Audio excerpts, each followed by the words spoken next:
جب آپ چھوٹے تھے 4 سال کی عمر میں جب آپ کے والد آپ کو مدرسے میں لے کر گئے تو آپ نے پہلی ہی کلاس میں 17 یا 18 پارے سنا دیے. تو یہ 17 یا 18 پارے یہ تو آپ کی پہلی کلاس کا کمال تھا.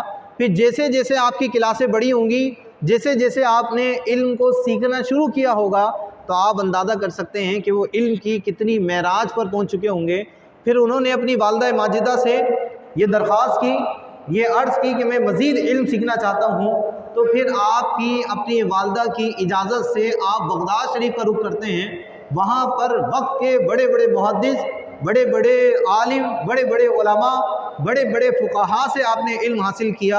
اور پھر ایک وقت آیا کہ آپ وقت کے بہت بڑے امام بن گئے، اور آپ اپنے وقت کے ایسے امام تھے، آپ اپنے وقت کے ایسے محدث تھے، آپ اپنے وقت کے ایسے مفسر تھے کہ آپ کے وقت میں پھر آپ کا ثانی کوئی نہیں تھا.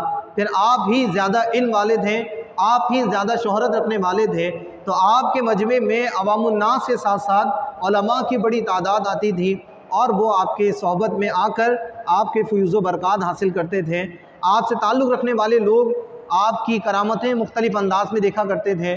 حضرت عبد الملک، ان کے بارے میں آتا ہے کہ ایک مرتبہ عبد الملک نے حضور غوث اعظم رضی اللہ تعالیٰ عنہ کو دیکھا کہ حضور غوث اعظم رضی اللہ تعالیٰ عنہ اپنا عصا لے کر آ رہے ہیں.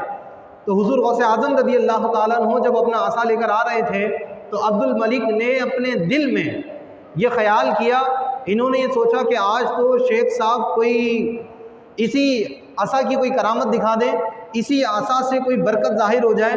تو آپ غوث اعظم رضی اللہ تعالیٰ عنہ جب آپ قریب آئے تو آپ نے اپنا مبارک عصا زمین پر گاڑ دیا.